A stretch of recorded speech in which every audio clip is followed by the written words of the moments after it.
فرمایا کہ تب میری طرف سے تیرے اوپر بھی انعام و اکرام کی بارشیں ہوگی، اور جس بچے کو علم دین مصطفیٰ کے پڑھنے کے لیے تو نے لگایا ہے اس کے اوپر بھی میرا فیض ہوگا اور فیضان ہوگا، اور رحمت و کرم کی اس بچے کے اوپر بھی برسات ہوگی، اور اس کے صدقے میں تمہارے اوپر بھی میرا کرم ہوگا۔ لہذا حدیث شریف میں ہے کہ علم و صلاحی، علم جو ہے مسلمانوں کا ہتھیار ہے۔ علم و صلاحی، میرا علم جو ہے میرا ہتھیار ہے، اور یہ علم ایسی چیز ہے جو دنیا میں بھی آپ کی حفاظت کرے گا اور قبر میں بھی آپ کے لیے غمخوار اور مونس و مددگار ہوگا۔ علم نہیں ہے تو کچھ بھی نہیں ہے، ہمارے اور جانور میں کوئی بظاہر فرق نہیں۔ لہذا آپ نے یہ بہت دفعہ سنا ہے کہ من عرف نفسہ عرف اللہ، جس نے اس علم کے ذریعے سے اپنے آپ کو پہچان لیا تو گویا اس نے خدا کو پہچان لیا، اس کے رسول کو پہچان لیا۔ جس نے اپنے نفس ہی کو نہیں پہچانا ہے، جس نے اپنے آپ کو نہیں پہچانا ہے، تو وہ خدا کو کیا پہچانے گا، اس کے رسول کو کیا پہچانے گا، اور رسول کے صحابہ کو کیا پہچانے گا۔ تو پہچاننے کے لیے، جاننے کے لیے کیا ضروری ہے؟ علم کا ہونا ضروری ہے۔ قرآن فرماتے ہی کرا وربک الاکرم الذی، اے انسان تم پہلے پڑھو۔ قرآن اللہ نے فرمایا پہلے تم پڑھو، تب میرا اکرام دیکھنا کہ تیرے اوپر بھی، تیرے خاندان کے اوپر بھی اور تیری اولاد کے اوپر میرا اکرام ہوگا، تو تو دنیا میں بھی مالا مال ہو جائے گا، اور قبر کے اندر تیری نجات ہو جائے گی، اور آخرت میں بھی سکون کے ساتھ سمجھیے کہ اپنے آپ کو رہے گے، اور فرشتے تمہیں دولہا بناتے ہوئے جنت کی طرف لے جائیں گے۔ اس لیے مسلمانوں، علماء نے بیان فرمایا ہے کہ علماء کے قلم کی روشنائی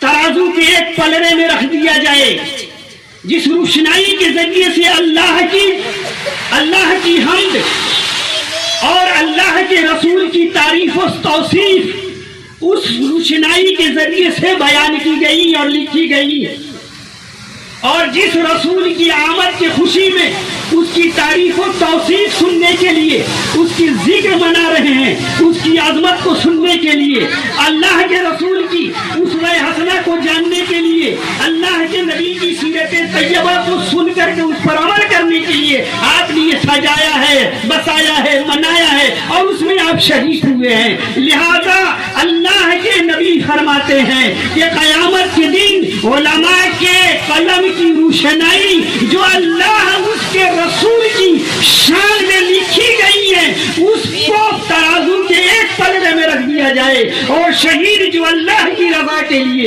اس کی خوشنودی کے لیے، اس کے خون کو جو انہوں نے بہایا ہے، ترازو کے دوسرے پلڑے میں رکھ دیا جائے، اور اگر تولا جائے گا کل قیامت کے دن تو علماء کے روشنائی جو اللہ کے رسول کے ذکر میں جو لکھی گئی ہیں اور ذکر میں جو بیان کی گئی ہیں، اور شہیدوں کے خون پر یہ علماء کی روشنائی بھاری ہو جائے گی، اور شہید کا خون ہلکا ہو جائے گا۔ نعرہ تکبیر، نعرہ رسالت، سرکار کی آمد، مکی کی آمد، دلدار کی آمد، نعرہ تکبیر، نعرہ رسالت۔ اللہ کے نبی صلی اللہ علیہ وسلم قرآن کا یہ حکم تھا، پڑھو تب میرا اکرام ہوگا تیرے اوپر، جب پڑھے گا ہی نہیں ہماری اور تو اللہ کا کرم کیسا ہوگا؟ اور آگے فرمایا نون والقلم ما یسطرون، پڑھنے کے بعد تب نہ لکھنا ہوگا، کہ پہلے لکھ لیں گے تب پڑھنا ہوگا تو یہ الٹا ہو جائے گا تو کچھ نہیں ہوگا۔ پہلے قرآن نے فرمایا پڑھو، اور جب میرا اکرام تیرے اوپر، تیرے بچوں کے اوپر ہوگا تو اس کے بعد لکھنا بھی سیکھو۔ نون والقلم ما یسطرون، قلم لکھتے ہیں، اللہ تبارک و تعالیٰ کے حکم ہوا، تو پڑھنے کا بھی حکم ہوا ہے اور ہمیں لکھنے کا بھی حکم ہوا ہے. اور یہ جان لیجئے کہ پوری دنیا میں سب سے زیادہ مشکل کام ہے پڑھنا اور لکھنا. اردو کونسل دلی سے کتاب نکلتی ہے کیلی گرافی اینڈ ڈیزائن سینٹر کا.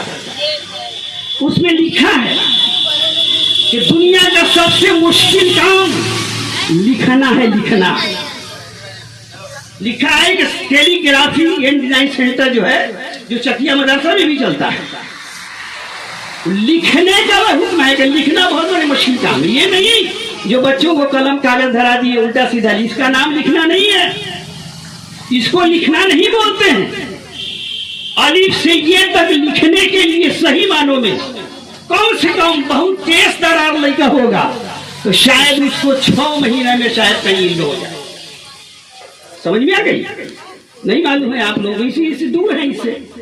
میں نے 6 مہینہ لگا تھا چکیا مدرسہ میں بچے اور بچیوں کو خطاطی جسے بولتے ہیں سیکھنا سکھایا, تب بھی وہ بچے اور بچیاں کامیاب نہیں ہوئے. اور پھر میں سکھاتا ہوں مدرسے میں وہاں مشتاق صاحب کا, وہاں قاسم صاحب جو اردو کونسل میں ہے, ان کا میرے اوپر اتنا دباؤ ہے کہ بچوں کو ذرا سکھا دیجئے. سینٹر چلتا ہے اس کا, صرف سکھانے کے لیے اتنا دباؤ ہے. میں روز وعدہ کرتا ہوں کہ جمعرات کے دن آؤں گا مدرسے سے سکھا دوں گا. تو یہ لکھنا لکھا ہے کیلی گرافی اینڈ ڈیزائن سینٹر کے اندر کہ دنیا کا سب سے مشکل کام ہے لکھنا. یہ لکھنا نہیں جو آج کل تو مدرس کو نہیں کہنا چاہیے لکھنے کا ڈھنگ نہیں ہے. ہر حروف کے جس طرح آپ جو ہے بچہ جاتا ہے اسکول میں تو پرکال سے یہ لکھتا ہے میتھ کو کتنا لمبا ہوگا, کتنا چوڑا ہوگا, مثلث کون ہوگا, روبو کون ہوگا, یہ پرکالے سے وہ جانچ کر کے لکھے گا. اب تب نے امتحان دے گا تو بچہ پاس ہوگا. وہی سارا پرکریا جو ہے اس کے اندر بھی ہے لکھنے اور پڑھنے کے اندر. تو برادران ملت اسلامیہ, جس کے مذہب میں سب سے پہلے لکھنے اور پڑھنے کا حکم دیا گیا ہے, اس مذہب کے لوگ پڑھنے لکھنے سے کوسوں دور ہو جائیں. اللہ کے نبی نے فرمایا طلب العلم فریضۃ علی کل مسلم و مسلمہ. اے لوگوں, مرد ہو یا عورت, ان دونوں کو پڑھنا اتنا زیادہ ضروری ہے, اتنا زیادہ ضروری ہے کہ اپنے زندگی کے مسائل کو خود اپنے آپ کو پہچانے. تو اللہ کے نبی نے فرمایا, قرآن بھی کہتا ہے پڑھنے لکھنے کے لیے, لیکن ہمارا بچہ کوسوں دور ہوتا چلا جا رہا ہے. لہذا آپ سے میں یہی گزارش کروں گا مسلمانوں کہ اگر زندہ رہنا چاہتے ہو, زندگی چاہتے ہو, کامیاب و کامرانی چاہتے ہو تو اپنے بچوں کو پڑھاؤ. یہی بچہ مستقبل کا سورج چاند اور ستارے ہیں. ان کی زندگی کو برباد مت کرو. اللہ نے ان بچوں کو کس مقصد کے لیے پیدا کیا ہے, یہ بچہ دنیا میں کس مقصد کے لیے آیا ہے, لہذا وہ بچہ بھی سمجھے اور آپ بھی بچہ کو سمجھانے کی کوشش کرو کہ بچے, اللہ نے تمہیں میرے لیے ایک نعمت کے طور پر دنیا میں بھیجا ہے. اور اللہ جو ہے بچے کو ایک نعمت بنا کر بھیجتا ہے, اور ماں باپ کے لیے بھی بچہ نعمت ہے, چاہے وہ بچہ ہو یا بچی ہو. تو وہ نعمت دنیا میں آیا ہے تو بچے کے بھی ذہن میں ڈالیے کہ اللہ نے تجھے نعمت کے طور پر میرے یہاں بھیجا ہے, تو تم اپنے مقام کو پہچانو, منصب کو پہچانو, عظمت کو پہچانو. کہ یہ کون پہچانے گا, کیسے پہچانے گا, اس کی ذمہ داری اس کے ماں باپ کے سر ہوتا ہے. اگر بچہ ناکارہ رہ گیا, علم سے دور رہ گیا, تو کل قیامت کے دن بچے کی بھی برا حال ہوگا, اور ساتھ ساتھ گارڈین سے بھی پوچھا جائے گا کہ تم نے اپنے بچے کو اجہل اور جاہل کیوں رکھا, اس نے اللہ کو ہی نہیں پہچانا, جب رسول ہی کو نہ پہنچانا تو اچھے برے کی اس کے اندر تم امتیاز پیدا نہیں ہوا, فرق نہیں پیدا ہوا, تو پھر اللہ کو کیسے پہچانے گا, رسول کو کیسے پہچانے گا, اس کی زندگی کو کیسے پہچانے گا, رسول کی عظمت کو کیسے جانے گا. لہذا جب جانے گا تب نہ پہچانے گا, جانا ہے یہ نہیں تو پہچانے گا کہاں سے. اس کی جواب دہی ہر قیامت کے دن آپ کی ہوگی, اور آپ کے گارجین ہے ان کی ہوگی, ماں کی بھی ہوگی, باپ کا بھی ہوگا. لہذا میں آپ سے یہی گزارش کروں گا کہ اپنے بچوں کو پڑھائیے لکھائیے، اور موجودہ دور میں یہ 3 وقت کھانے اور پینے سے زیادہ ضروری ہے، بچوں کو علم کی زیور سے سجائیے، آراستہ کیجیے، اور لڑکیاں ہیں ان کو علم کی زیور سے اس کو گہنا بنا کر کے اپنی یہاں بھی رکھیے، اور جہاں جائے رخصت ہو کر کے وہ بھی آپ کا نام لے، خاندان کا بھی نام لے، اور اس کا مستقبل بھی روشن اور تابناک ہو۔ پڑھیے درود شریف، اللہم صلی علی سیدنا و شفیعنا و مولانا محمد السلام علیکم یا رسول اللہ صلی اللہ علیہ وسلم۔ بس تھوڑی دیر ہم آپ سے گفتگو کریں گے، شاید میری بات آپ کو اچھی نہیں لگ رہی۔ کہیے گا کہ مولانا صاحب پروگرام میں ہم یہ پڑھا دیں ہمارے بچوں، یہ بھائی بہت زیادہ ضروری ہے، یہ ایک مدرسہ ہے، یہ بھی بہت لمحر مدرسہ ہے۔ ارے مدرسے میں بچے لوگ جاتے ہیں پڑھنے کے لیے، آپ جاتے ہیں؟ بولیے نا، آئیے ایک ایسا مدرسہ ہے ملا شریف کہ بچے بھی اسے علم حاصل کریں گے، تعلیم حاصل کریں گے، آپ کو بھی فائدہ ہوگا، بچوں کو بھی فائدہ ہوگا۔ اب باتیں پر بات آ رہی ہے تو میں عرض کرتا ہوں، ایک بار اور درود شریف پڑھ لیجیے، اللہم صلی علی سیدنا و شفیعنا و مولانا محمد معدن الجود والکرم وآلہ وبارک وسلم، صلاۃ و سلام علیک یا رسول اللہ صلی اللہ علیہ وسلم۔ بس تھوڑی دیر آپ سماعت مجھے برداشت کر لیں۔ سنت کی 5 قسمیں ہیں۔ کیا قسمیں ہیں؟ 5 قسمیں، یاد رکھ لیجیے گا، میلاد شریف سے یہ متعلق ہے۔ اللہ تعالیٰ نے فرمایا قل بفضل اللہ بذالک یفرح، جب اللہ کی قل بفضل اللہ برحمتہ، جب اللہ کی رحمت تجھے مل جائے، اللہ کی رحمت تم پالو تو خوب خوشی مناؤ۔ کیا ہے؟ خوشی خوب مناؤ۔ خوشی کی بھی کئی قسمیں ہیں، خوشی کی بھی کئی قسمیں ہیں۔ اللہ نے فرمایا کہ جب تمہیں رحمت ملے، اللہ کی رحمت تم تک پہنچے تو تم خوب خوشی مناؤ۔ تو خوشی شخصی بھی ہوتی ہے، خاندانی بھی ہوتی ہے، اور خوشی ایک ایسی خوشی ہے جو پوری دنیا کے لوگ مناتے ہیں۔ ارے خوشی کیوں منا رہے ہیں آپ؟ شخصی خوشی یہ ہے کہ کسی کے یہاں بچہ پیدا نہیں ہوتا ہو، 3 گو یا 4 گو یا 5 گو لڑکیاں ہی لڑکیاں ہوں، لڑکی پر کون خوشی مناتا ہے جناب؟ حالات حضرت کے پیش نظر تو بہت بڑا گناہ ہو گیا۔ بہت دنوں کے بعد ایک لڑکا پیدا ہوا تو ماں باپ خوشی مناتے ہیں۔ اس کے بعد شادی، اس کے بعد میں ماں باپ اس کا عقیقہ کرتے ہیں، تو عقیقے کے موقع پر بھی خوشی ہوتی ہے۔ اس کے بعد شادی بیاہ ہوتی ہے تو اس میں بھی خوشی کا اظہار ہوتا ہے۔ اس کے بعد خاندانی کوئی پروگرام ہوتا ہے تو خاندان کے لوگ بھی خوشی مناتے ہیں۔ یعنی خوشی جب منایا جائے تو خوشی میں بھی 2 قسم کی چیزیں ہوتی ہیں۔ ایک ہوتا ہے خوشی، جس خوشی میں نفس غالب آ جائے، جس خوشی میں نفس کا دخل ہو جائے تو وہ خوشی مبارکبادی نہیں ہوتی ہے۔ اور خوشی رب کے شکر کے طور پر ہو تو اس خوشی میں کامیاب و کامرانی نہیں سمجھ میں آیا۔ اللہ تعالیٰ نے ہمیں دولت دے دی، بیٹا ہم لوگوں کا چلا گیا 3 گو باہر، پیسہ کمایا، خوب خوشی ہوئی، یہ نفس کی خوشی ہے۔ اس خوشی میں گھمنڈ ہے، اس خوشی میں تکبر ہے، اس خوشی میں انانیت ہے، تو یہ خوشی نفس کے لیے ہوئی۔ یہ خوشی زیادہ دن تک رہنے والی نہیں ہوتی ہے، اس سے اللہ اس کے رسول کی رضا حاصل نہیں ہوتا ہے۔ تو خوشی اگر اپنے نفس کے لیے ہو، جس میں تکبر پایا جائے، جس میں گھمنڈ پایا جائے، جس میں انانیت پیدا ہو جائے، تو یہ خوشی جو ہے نفس کے لیے ہے، اس میں کامیابی نہیں ملتی ہے، بلکہ اس میں رضا ہے، اللہ کی ناراضگی ہے۔ اس لیے حضرت شادی پوستا میں فرماتے ہیں، کیا فرماتے ہیں؟ تکبر مکن زینہار پسر راہ عزازیل راخار کرد۔ اے بچے، جب تمہیں علم حاصل ہو جائے تو اس علم پر کبھی گھمنڈ اور تکبر مت کرنا۔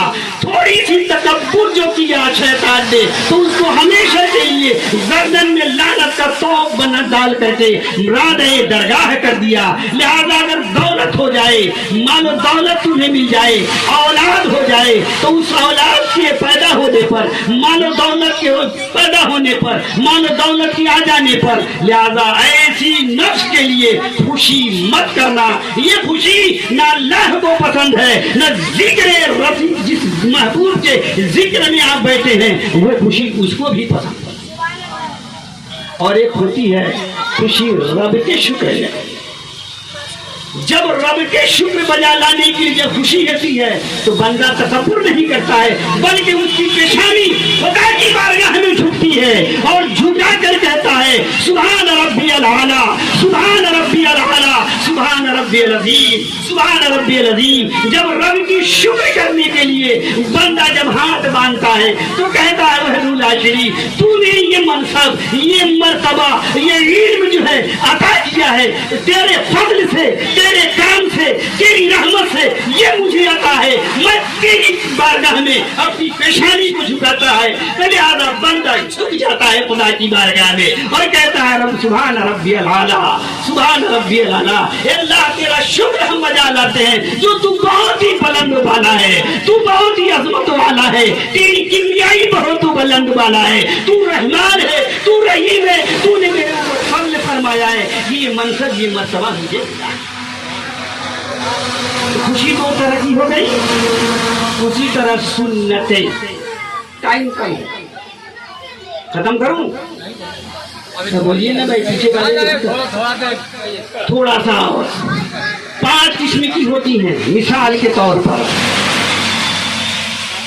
ایک خوشی تو وہ ہوتی ہے، سنت کی قسمیں ہیں جو یہ باتیں نہ صحابہ کے زمانے میں تھا نہ حضور کے زمانے میں تھا، اور اس کو ہم لوگ کہتے ہیں وہابی دیوبندی اعتراض کرتا ہے آپ لوگ وہ کام کرتے ہیں، نہ حضور کے زمانے میں یہ تھی باتیں، نہ صحابہ کے زمانے میں تھی، اور آپ لوگ ایسا کرتے ہیں۔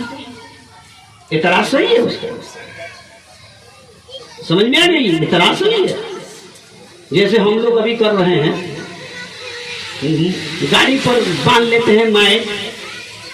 خوشی کا یہ نہیں ہے کہ آپ ڈھول بجاتے چلیے، ذکر میلاد النبی یہ نہیں ہے کہ اس چونگا کے اوپر گانا ہو، بجانا ہو۔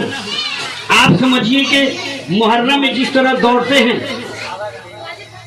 محرم میں جس طرح آپ دوڑتے ہیں، کودتے ہیں، یہ طریقہ خوشی کا نہیں ہے، یہ طریقہ جشن عید میلاد النبی کا نہیں ہے۔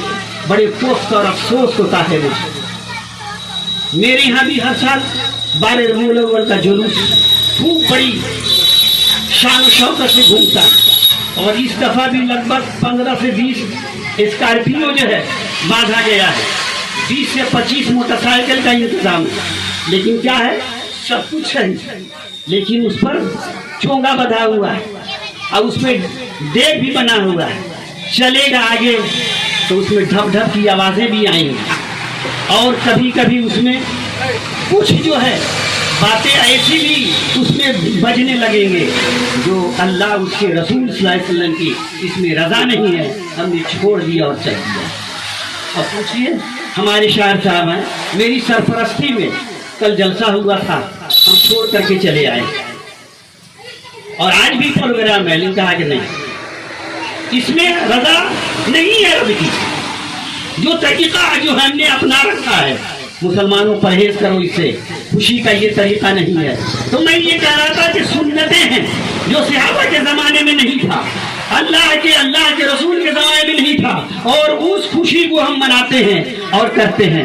اب بڑا بے چین ہوگا دل آپ کا, پریشان ہوگا آپ کا دل, آپ بھی بے چین ہوں گے کہ یہ کیسی باتیں مولانا کر گئے. نہ صحابہ کے زمانے میں تھا, نہ رسول کے زمانے میں تھا, اور اس کام کو آج ہم لوگ کر رہے ہیں. تو آئیے چلتے چلتے یہ بتا دوں کہ قرآن شریف کو 30 پاروں میں بنانا یہ اللہ کے رسول کے زمانے میں بھی نہیں تھا اور صحابہ کے زمانے میں نہیں تھا, بلکہ علماء, اولیاء, مشائخ, بزرگان دین نے ان پاروں کو اکٹھے کیا اور 30 پارہ میں بنا کر کے ہمارے اور سامنے پیش کیا. لہذا یہ 30 پارے کا مجموعہ نہ صحابہ کے زمانے میں تھا, نہ اللہ کے رسول کے زمانے میں تھا. یہ علماء اور مشائخ, بزرگان دین اور صوفیوں نے, اولیاء اللہ نے یہ ہمارے اوپر بہت بڑا احسان کیا کہ ان پورے قرآن کو جو اللہ کے نبی صلی اللہ علیہ وسلم پر 23 برس میں وقتاً فوقتاً نازل ہوا اور صاحب سدرہ رسول کی بارگاہ میں 23 برس میں یہ قرآنی آیتیں بینات لے کر کے آئے. لہذا الگ الگ تھا, لہذا ان بزرگوں نے, ان علماء نے, ان مشائخ نے اسے اکٹھا کر کے 30 پارہ بنایا جو ہمارے اور آپ کے سامنے. تو یہ صحیح ہے کہ نہیں بھائی؟ صحیح ہے نا بھائی؟ صحیح ہے نا؟ حضور کے زمانے میں نہیں تھا, صحابہ تو سب لوگ حافظ قرآن تھے, انہیں ضرورت ہی کیا تھی. لیکن صحابہ نے یہ جانا, اور صحابہ کا مرتبہ اتنا سمجھ لو کہ صحابہ کے مرتبے کو پہچاننے کے لیے پوری دنیا کے جتنے بھی اولیاء کرام ہیں, چاہے غوث ہو, خواجہ ہو, کوئی بھی ہو, ان کے طلبوں تک نہیں پہنچ سکتے, صحابہ کے طلبوں تک نہیں جا سکتے. اتنا بڑا مقام ہے. اور صحابہ کا یہ عالم ہے کہ 1 کلو جو ترازو کے ایک پلڑے میں ڈال دیں اور آپ پہاڑ کے برابر نیکیوں کو دوسرے پلے میں ڈال دیں, تب 1 کلو جو صحابہ کرام کی نیکیوں کے برابر ہے, آپ کا ایک پہاڑ کے برابر جو ہے نیکیاں, وہ 1 کلو جو کا مقابلہ نہیں کر سکتا. تو یہ تو ان کا بہت بڑا احسان ہوا, یہ ان کا بہت بڑا کرم ہوا ہے کہ انہوں نے احسان کیا ہے کہ ہمیں 30 پارہ قرآن ان بزرگوں نے بنا کر دے دیا, جو ہم بھی پڑھتے ہیں, ہمارے بچے بھی پڑھتے ہیں, اور قیامت تک لوگ پڑھتے رہیں. اب آئیے, ایمان مفصل, ایمان مجمل آپ کو یاد نہیں ہوگا. بچے پڑھتے ہیں مدرسے میں, بچے پڑھتے ہیں مدرسے میں آمنت باللہ و ملائکتہ و کتبہ و رسولہ, یہ پڑھتے ہیں نا بھائی. تو یہ صحابہ کے زمانے میں نہیں تھا, بلکہ ان بزرگوں نے اکٹھا کیا ہے. سمجھ میں آ گئی؟ تو یہ بعد میں ہوا تھی, اچھی چیز ہے نا بھائی. اب آئیے ایک اور بات بتاؤں.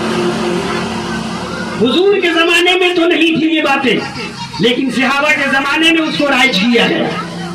وہ کون سی ایسی چیز ہے جو حضور کے زمانے میں نہیں تھا, صحابہ کے زمانے میں تھا, اور وہ چیزیں رائج ہوئی, صحابہ نے اس پر عمل کیا, اس کو ایجاد کیا, اور آج ہم لوگ اس پر عمل کرتے ہیں اور قیامت تک لوگ اس پر عمل کرتے رہیں گے. وہ کون سی چیز ہے بتا دوں؟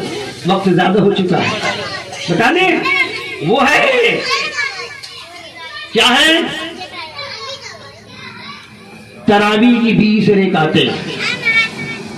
کیا ہے؟ تراویح کی 20 رکعتیں. یہ کنہوں نے ایجاد کیا؟ سیدنا فاروق اعظم نے, صحابہ کے ذریعے سے. اس سے پہلے فردن پڑھتے. تراویح کی 20 رکعتیں یہ حضور کے بعد صحابہ نے اس کو رائج کیا ہے. اور ختم قرآن جو ہم لوگ تراویح کی نماز پڑھتے ہیں, ایک قرآن ختم ہوتا ہے, یہ صحابہ کے زمانے میں ہوا ہے. حضرت عمر کے زمانے میں لوگ فردن الگ الگ تراویح کی نماز پڑھتے ہیں. تو حضرت عمر نے کہا کہ الگ الگ پڑھنے کی ضرورت نہیں ہے, بلکہ اس کو ایک ساتھ پڑھے. لہذا تراویح کی 20 رکعتیں وہ صحابہ کے زمانے میں اور آج تک ہم لوگ پڑھتے ہیں, اور پورا قرآن ختم ہوتا ہے اور حافظ قرآن پورا قرآن پڑھتا ہے. ہم سنتے ہیں, وہ پڑھتے ہیں, اور اللہ کا فضل جو ہے پڑھنے والے کے اوپر بھی ہوتا ہے, سننے والے کے بھی ہوتا ہے, جو شریک ہوتے ہیں ان کے بھی ہوتا ہے, اور جس محلے میں پڑھا جاتا ہے خدا کا کرم اور اس کی رحمت اس قرآن کی برکت سے سب کے اوپر برستا ہے اور نازل ہوتا ہے. نعرے تکبیر, نعرے رسالت, سرکار کی آمد, تاجدار کی آمد. مختار کی آمد، سرور کی آمد، مکی کی آمد، عربی کی آمد، ہاشمی کی آمد، مدثر کی آمد، طٰہٰ کی آمد، نعرے تکبیر، نعرے رسالت۔ اور تیسری سنت جو سب سنتیں ہیں میرے نبی کا، اور چوتھی سنت شارٹ کر رہا ہوں، انبیاء کرام کا داڑھی بڑھانا، داڑھی رکھنا، حضرت آدم سے لے کر عیسیٰ علیہ السلام تک، اور مونچھیں کم کرنا، یہ انبیاء کرام کی سنت ہے۔ اور پانچویں سنت جس میں سب کچھ ہے، یہ چاروں سنتیں پانچویں سنت میں آ گئی ہیں، وہ کیا ہے؟ میلاد شریف کی محفل، درود و سلام کا ورد، اور درود کا ذکر اور سلام میرے نبی کے اوپر بھیجنا۔ اللہ کے نبی نے اپنا میلاد خود پڑھا ہے۔ اب کہیے گا یہ کیسے ہو گیا بھائی؟ اللہ کے نبی نے اپنا میلاد خود پڑھا ہے، وہ کیسے؟ اللہ کے نبی صلی اللہ علیہ وسلم ایک دن منبر پر کھڑے ہوئے، کہاں ہے وہ میلاد میں کیا ہوتا ہے؟ رسول کی پیدائش کا ذکر ہوتا ہے نا بھائی، تمہیں گانا بجانا ہوتا ہے، رسول کی پیدائش کا ذکر ہوتا ہے، اس وقت کے حالات بیان کیے جاتے ہیں۔ اور آپ نے علماء سے سنا ہے کہ اللہ کے نبی صلی اللہ علیہ وسلم منبر پر کھڑے ہوئے اور کہا، اے لوگوں، میں حضرت خلیل کی دعا ہوں۔ حضرت خلیل اللہ نے وہ کون سی دعا پڑھی تھی جو قرآن کے اندر موجود ہے؟ میں حضرت عیسیٰ علیہ السلام کی بشارت ہوں۔ عیسیٰ علیہ السلام نے اللہ کے نبی کے آنے کی بشارت اپنی قوم کو دیا تھا، اور میں اپنے ماں کی اس خواب کی تعبیر ہوں جو میری پیدائش سے قبل جو ہے وہ نور چمکا تھا، اور میری اماں نے دیکھا تھا جو مصر و شام اور سب جگہ محلات روشن ہو گئے تھے۔ تو اللہ کے نبی صلی اللہ علیہ وسلم منبر پر کھڑے ہوئے اور لوگوں سے کہا، لوگوں، میں حضرت خلیل اللہ کی دعا ہوں، عیسیٰ علیہ السلام کی بشارت ہوں، اور اپنے ماں کی خواب کی تعبیر ہوں۔ تو یہ میلاد رسول پڑھے، یہی نا بیان ہوتا ہے میلاد میں بھائی۔ تو اللہ کے نبی نے اپنا میلاد خود پڑھا ہے۔ تو میں نے کہا کہ جتنی بھی سنتیں ہیں یہ سب کچھ میرے نبی کی سنت ہے، لہذا اس نبی کی عقیدت و محبت رکھتے ہیں۔ تو محبت رکھنے سے نہیں ہوگا، رسول کی زندگی اور سیرت کو بھی ذہن میں رکھنا ہوگا، اور یہ ڈھول باجا سے دور رہنا ہوگا، تب جا کے ہمیں کامیاب و کامرانی ملے گی۔ اللہ کے نبی کھڑے ہوئے اور کھڑے ہو کر کے اللہ کے نبی نے یہ تقریر و باتیں کہیں، لہذا ہم بھی میلاد کی محفل میں بیٹھ کر کے یہی باتیں کہتے اور ذکر کرتے ہیں۔ لہذا چلتے چلتے بات عرض کر دوں، عیسیٰ علیہ السلام ایک دن منبر پر کھڑے ہوئے، اور کھڑے ہونے کے بعد میں تمام عیسیٰ علیہ السلام کے ماننے والے تھے۔ عیسیٰ علیہ السلام نے بڑی بلیغ خطبہ دیا اور تقریر فرمایا، کہا، لوگوں سنو، میں تمہیں بشارت دیتا ہوں۔ کون کہہ رہے ہیں؟ اللہ کے نبی نے فرمایا کہ میں عیسیٰ علیہ السلام کی بشارت ہوں۔ اب وہ اسی تھوڑا سا بشارت میں ذکر کروں، اور یہ بشارت کہاں لکھا ہے؟ انجیل کے اندر۔ عیسیٰ علیہ السلام کے اوپر انجیل نازل ہوئی۔ ارے بڑی چار کتابیں جو بڑی مشہور ہیں، توریت، زبور، انجیل، قرآن شریف، اور صحیفے تو بہت نازل ہوئے۔ تو انجیل حضرت عیسیٰ علیہ السلام پر اترا تھا، لہذا اللہ کے نبی صلی اللہ علیہ وسلم حضرت عیسیٰ علیہ السلام کھڑے ہوئے اور اپنی قوم کو خطاب فرمایا۔ جس طرح کانفرنس اور جلسے میں ہم لوگ جب موجود ہوتے ہیں تو بہت سارے لوگ ہوتے ہیں، عیسیٰ علیہ السلام منبر پر کھڑے ہوئے، کہا، اے لوگوں سنو، میں تمہیں بشارت دیتا ہوں، میں تمہیں خوشخبری دیتا ہوں کہ ایک ایسا پیغمبر اور نبی آنے والا ہے، ایسا نبی آنے والا ہے، ایسا پیغمبر آنے والا ہے جو بڑا، اس کی ماں بڑی مبارک ہے اور اس کی ذات بڑی مبارک ہے، اور وہ آخری پیغمبر بن کر آئے گا جسے دنیا ختم المرسلین کہے گی، تاجدار انبیاء کہے گی، اور وہ آخری پیغمبر ہوگا۔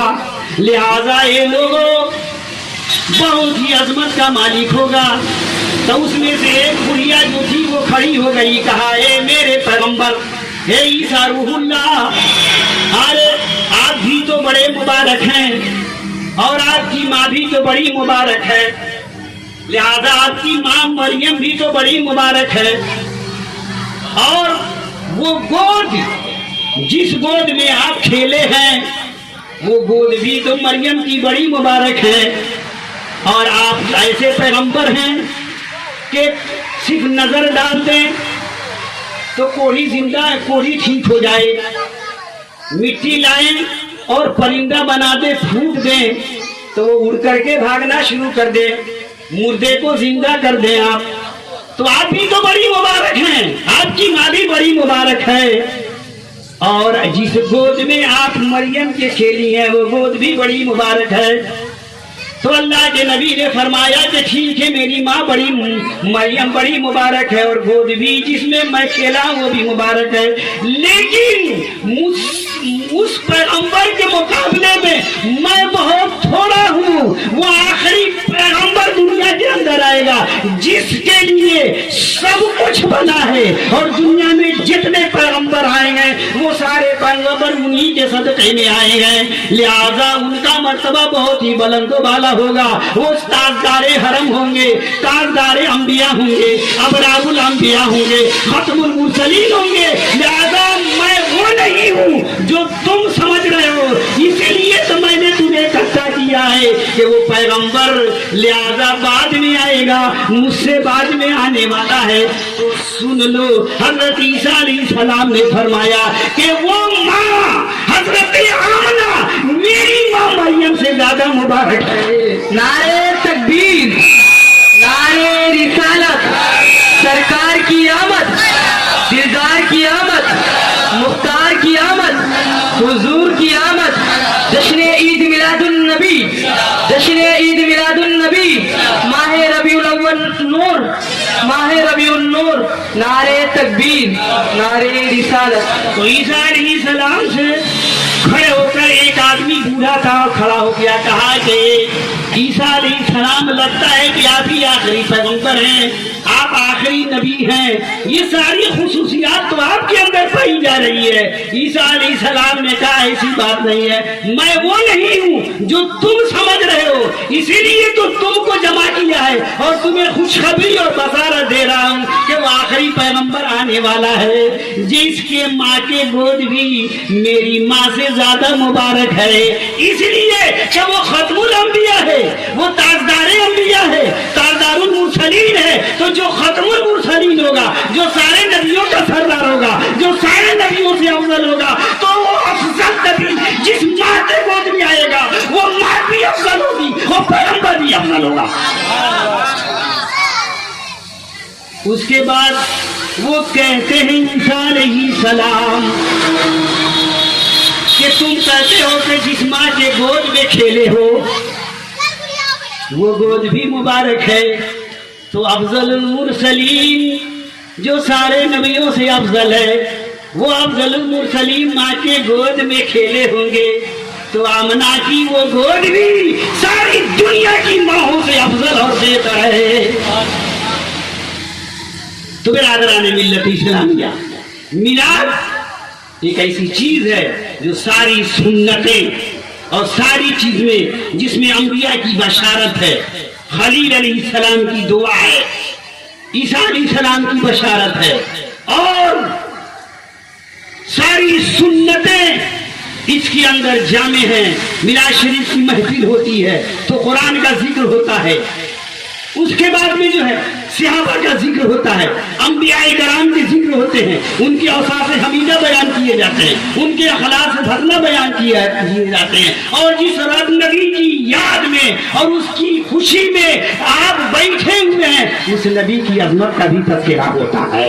لہذا میلاد ایک ایسی چیز ہے جس میں سب کچھ پایا جاتا ہے اور سب کچھ ہوتا ہے۔ تو مسلمانوں میلاد مناؤ، میلاد سجاؤ، نبی کی خوشی مناؤ، لیکن خوشی کو اسلامی دائرے میں مناؤ، شریعت کے طریقے سے مناؤ۔ لہذا دوڑ دھوپ اور بھاگ دوڑ مت کرو۔ لہذا یہ طریقہ انبیاء کا بھی نہیں تھا، صحابہ کا بھی نہیں تھا، تبع تابعین کا بھی نہیں تھا، غوث الخدا کی بھی نہیں تھا، مشائخ کے بھی نہیں تھے، کسی کا بھی طریقہ نہیں تھا۔ وہ طریقہ اپناؤ خوشی کا جس سے اللہ بھی خوش جائے، رسول بھی خوش جائے، اور جس گود میں حضور صلی اللہ علیہ وسلم آمنہ کے گود میں آ کر کھیلے ہیں وہ گود بھی خوش ہو جائے، آمنہ بھی خوش ہو جائے، حضرت حلیمہ بھی راضی ہو جائے۔ بس چلتے چلتے یہ عرض کر دوں، باتیں تو بہت تھی، ہم کو بھی ایک جگہ جانا ہے۔ خدا کی بارگاہ میں میری یہی دعا ہے کہ اللہ تبارک تعالیٰ ہم سبوں کو عقل سلیم عطا فرمائے اور صحیح راستے پہ چلنے کے توفیق عطا فرمائے، اور بری باتوں سے ہم اپنے آپ کو، اپنے سماج کو بچانے اور بچنے کی ہم لوگ کوشش کریں، اور اللہ ہمیں محفوظ رکھے۔ آمین ثم آمین۔